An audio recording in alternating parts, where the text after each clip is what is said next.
ஐயா பார்த்திபன் ஐயா வாங்க. வாய்ப்புக்கு நன்றி. எப்பயுமே மேடையில் வந்து இந்த மேடை நமக்கு கொடுக்க வேணாம், பேச வேணாம்னு தான் நினைப்பறது. ஏன்னா கேட்குறது தான் இப்போ பிடிச்சி போச்சு எனக்கு. ஏன்னா காது தானே 2 கொடுத்துருக்காரு இறைவன், வாய் ஒன்று தானே இருக்கு. அதனால் கேட்குறத அதிகமாக செய்ய செய்ய நல்ல சிறப்பாக இருக்குங்கிறது தான் இப்போ இருக்கிற மெச்சூரிட்டியான ஒரு பதிலாக எனக்கு தோணுது. அவர் சங்கத்துக்கு கூப்பிட்டாலே எனக்கு பயம் வருது இப்போலாம். ஐயோ பேச சொல்லுவார் அப்படின்னு. ஏன்னா பேச பிடிக்கிறது இல்லை இப்போ. ஆனால் நான் வந்து கிட்டத்தட்ட 98லேருந்து ஜாதகம் பார்த்துட்ருக்கேன். இன்றைக்கி காலைல கூட ஒரு நோட் எடுத்து பார்த்தேன். அந்த எங்கள் குருநாதர் முதல்ல இனிஷியல் பண்ணி கொடுத்துருக்காரு. 18/2/2002 திலக் பாஸ்கர்னு சொல்லிட்டு மதுரையில் எனக்கும் ஜோதிடம் வரும் அப்படின்னு சொல்லிட்டு அவர் நம்பிக்கையோட இனிஷியல் பண்ணி கொடுத்ததை நான் பார்த்தேன்.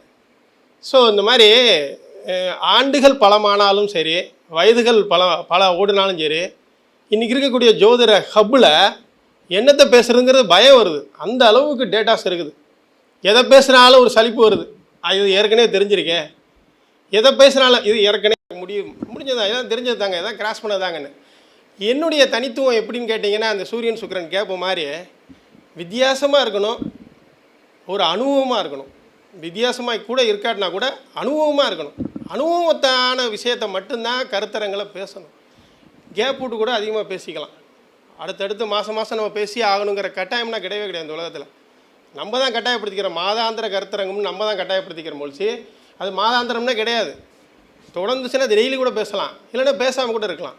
ஆனால் மேக்சிமம் வந்து மக்களுக்கு நம்ம நேரத்தை கொடுக்குற மாதிரி அவங்க நேரத்தை நம்ம திருடவே கூடாது. அவங்க தப்பி தவறி கூட ரீல்ஸில் போனாலும் சரி, ஷார்ட்ஸில் போனாலும் சரி, டேட்டாஸில் போனாலும் சரி, அவங்க நேரத்தை நம்ம கை வைக்கவே கூடாது. ஏன்னா ஜோதிடர்கள் வந்து நேரத்தை கையாளக்கூடிய விஷயத்தை தான் மெயினாக பேசுகிறோம். அந்த நேரத்தையே நம்ம அவங்கள்ட்ட வந்து எடுத்துடக்கூடாது. எதையாவது நம்ம அவங்களுக்கு ஒரு நிமிடமாவது காலத்தில் பெரிய வாய்ப்பை கொடுக்குற மாதிரியாவது இருக்கணும் அப்படிங்கிறது அவர் திடீர்னு அழைத்தனால கிடைத்த ஒரு தகவல். ஒரு முத்தான ஒரு சின்ன செய்தி என்னன்னு கேட்டால், அடுத்த மாதம் புரட்டாசி பிறக்க இருக்குது. அப்படி தானுங்க. ஏன் அப்படி இதை சொல்ல வரோம்னா, எல்லாருமே வீடியோ போட்டாருன்னா அது ஒரு 10 நாள் நிற்கிது. அதனால் 10 நாள் கம்பல்சரி அந்த வீடியோ பார்ப்பாங்க. அதுக்கு ஒரு செய்தியும் ஒரு கவன மேற்பாடு கொடுக்கறதுக்காக என்ன செய்யலான்னு கேட்டிங்கன்னா, புரட்டாசி திதிகளை வந்து தர்ப்பணங்களை வந்து சிறப்பாக செய்யுங்க. இது வந்து ஜோதிடராக இருந்து அனுபவித்து பதிவு பண்ணக்கூடிய கருத்து. பணம் வேணும், தொழில் ரீதியான முன்னேற்றம் வேணும், பொருளாதார முன்னேற்றம் வேணும், குடும்பத்தில் வந்து நல்ல மிகப்பெரிய ஒரு ஒற்றுமை வேணும், எல்லா விஷயத்துலேயும் இந்த டேட்டா வந்து உட்காந்துரும். அவசியமான முறையில் நீங்கள் தர்ப்பணம் திதி உறுதியாக கொடுங்க. ஐயா இதுக்கு முன்னாடி பரிவர்த்தனை வேறு பேசி விட்டு போயிட்டார். அது எனக்கு ஏதாவது சொல்லணும் போல் தோணிடுது. எனக்கே வந்து நட்சத்திர பரிவர்த்தனை இருக்குது. சும்மா இருக்க முடியாது. ஏதாவது நம்மளும் செக் பண்ணியிருப்போம்ல 20 ஆண்டுகளாக. அவர் கண்ட பலன் ஒன்று, நம்ம கண்ட பலன் ஒன்று. இன்றைக்கி காலையில் கூட அம்மா மண்டபத்துக்கு போனேன். அங்கே ஒரு ஐயா என்கிட்ட நின்று, இன்றைக்கி தர்ப்பணம் கொடுக்குறதா நேற்று கொடுக்குறதா, இன்றைக்கி கொடுத்தார் கேட்டார். ஆனால் ரெடியாக செட்டு வச்சுருக்காரு, தர்ப்பணம் பண்ணக்கூடிய செட்டை கையில் வச்சுருக்காரு. இப்போ அந்த இடத்துல பரிவர்த்தனை வேலை செஞ்சதை நான் பார்த்தேன். ஐயா அந்த செட்டை யாருக்கா தானமடா கொடுத்துட்டு போங்க, ஐயர்கள் உள்ள என்ன சொல்கிறாங்களோ அதை பிறகு முறைப்படி செஞ்சுட்டு போங்க அப்படின்னு. நான் ஒன்றும் பெரிய புது கருத்துக்களை நான் வெளிப்படுத்தலை. உள்ளே போய் கேட்டு வந்திருக்காரு. என்ன சொன்னாங்களாம், இன்றைக்கி செலுத்தணும்னா பிரதம தான் வேலை செய்யும் அப்படிங்களாயா? இல்லை, அதை சாஸ்திரத்தை பற்றி நமக்கு தெரியாது. ஜோதிடத்தில் தர்ப்பணம் கொடுக்கணும் அப்படிங்கிற தகவல் தான் நம்ம சொல்கிறோம். ஸோ இதை இப்போ இந்த இடத்துல பரிவர்த்தனை நடந்துச்சு. அவர் அந்த வாங்கின செட்டை ஐயர்கிட்டே கொடுத்துட்டு நமஸ்காரம் பண்ணிவிட்டு வெளியே வந்துட்டார். அப்போ ஒரு செயலுக்காக வாங்கின பொருள் இன்னொரு செயலுக்காக உபயோகப்பட்டாலே அது பேர் பரிவர்த்தனை யோகம் தான். ஒரு செயலுக்காக உள்ளே போகிறோம், இன்னொரு செயல் மாறி நடக்குது, அது அவர் அறியாமலே இழுத்து செல்லுதா, அதுவே பரிவர்த்தனை தான்.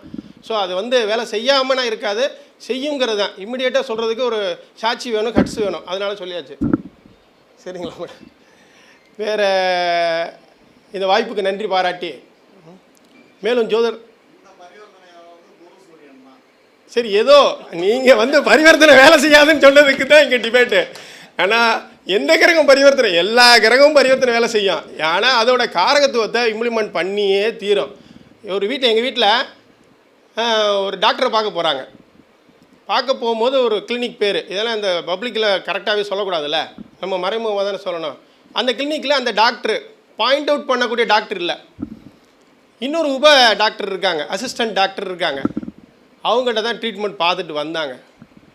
இப்போ நினச்சி போன டாக்டர் இல்லை, அசிஸ்டன்ட் டாக்டரோ டியூட்டி டாக்டரோ இருக்கிறாங்க. இதை என்ன மாதிரி பரிவர்த்தனைன்னு சொல்லுவீங்களா, இல்லை என்ன மாதிரி யோசனை பண்ணுறதுன்னு சொல்லுவீங்களா?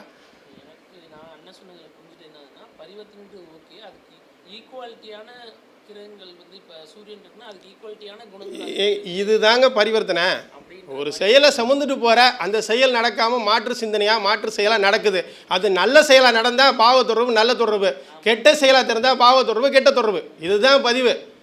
புரியுதுங்களா? பரிவர்த்தனை வேலை செய்யும். நீங்கள் வேணால் இயக்கி பாருங்கள், பரிவர்த்தனை வேலை செய்யும். கிரக காரகத்துவத்தோட தன்மையை பொறுத்து அது இயங்கி வரும். ராகு கேதுகளாக அமைப்பு இருந்துச்சா, நட்சத்திர அமைப்பு இருந்தால் அதுக்கு தக்கன மாறிக்கிட்டே தான் இருக்கும். ஆனால் பரிவர்த்தனை வேலை செய்யும் அப்படிங்கிறது தான் இங்கே பதிவு. இன்னொரு விண்ணப்பம் என்னன்னு கேட்டால், தர்ப்பணத்தோட மகிமை என்னன்னு கேட்டிங்கன்னா, சுக்கிரனோட ஆதிபத்தியமாக இருக்கக்கூடியது நீர்நிலைகளை கொடுக்கக்கூடியது தான் தர்ப்பணம். மிகப்பெரிய ஒரு ஐஸ்வர்ய பெருக்கம் ஏற்படும். மக்களுடைய என்னது குடும்பத்தில் வந்து மிகப்பெரிய அந்தஸ்தை உருவாக்கும், பொருளாதார உயர்வை ஏற்படுத்தும். புரட்டாசி மாதம் முழுவதுமே தர்ப்பணம் பண்ணுங்கள். அந்த 15 நாளுமே கைவிடாத ஒரு வாய்ப்பாக உபயோகப்படுத்திக்கங்க. இதெல்லாம் அனுபவப்பட்டு தான் நீ சொல்கிறியா தம்பின்னு கேட்டிங்கன்னா, நான் அனுபவப்பட்டுக்கிட்டு இருக்கிறனால தான், அதில் கிடைக்கக்கூடிய பலனால தான் அக்கறையோடு உங்கள்கிட்ட விண்ணப்பிக்கிறேன். அதுபோக தொடர்ந்து இந்த கர்ம பலன்களை குறைக்கிறதுக்கு ரிக்வேத பகுமான சுத்தம் அப்படின்னு சொல்லிட்டு ஒரு யூடியூப்பில் 2 நிமிஷம் பாடல் வரும். அதை சும்மா சதா கேட்டுக்கிட்டே இருங்க. இதெல்லாம் கண்கண்ட விஷயங்களாக, நான் உணர்கிற விஷயங்களாக நான் பதிவு பண்ணுறேன். ரெண்டாவது, கர்மாவை குறைக்கக்கூடிய தெய்வங்கள் வந்து வக்கர் தெய்வங்களே, ஆஞ்சநேயர், விநாயகர், இவங்கெல்லாம் ஃபாஸ்ட்டாக கர்மாக்களை வேகமாக குறைக்கக்கூடிய ஆதிபத்தியமாக இருக்கிறார்கள். இது என்னுடைய அனுபவ பதிவு. எப்படிங்க சார் நீங்கள் பதிவு சொல்கிறீங்கன்னு கேட்டால், நான் அனுபவிச்சுட்டு இருக்கேன். அப்போ வக்கர தெய்வங்கள் என்னென்ன? உக்கரகாளி, வெக்காளி, மனித முகம் இல்லாத தெய்வங்களை வழிபடுங்கள். ஸோ இது வந்து ஒரு சிறிய விண்ணப்பம் வச்சுக்கிறேன். ஏன்னா இந்த உலகத்தில் நிறைய பிரச்சனைகள் தான் இருக்குது, எல்லாமே வக்கரமான பிரச்சனைகள் தான் இருக்குது. எது செஞ்சாலும் ஜோசியர் சொன்னால் அதை மைண்டில் நீங்கள் மேப் பண்ணி பார்த்தீங்கன்னா அது நடந்த மாதிரியே இருக்கும். ஏன்னா அந்த டேட்டாஸ் எல்லாமே கோர்வையாக இருக்கும். பாயிண்டடாக தீர்வாக என்ன செய்யணும் அப்படின்னு கேட்டால், பரிகாரங்களாக என்ன செய்யணும்னு கேட்டிங்கன்னா, தெய்வ வழிபாடுகளை, வக்கர தெய்வ வழிபாடுகள் மிகப்பெரிய ஆறுதலை கொடுக்கும், அமைதியை கொடுக்கும், மிகப்பெரிய ரிலீஸை கொடுக்கும். இது ஒரு பதிவு. ஸோ வாய்ப்புக்கு நன்றி பாராட்டி அடுத்த ஒரு மேடையில்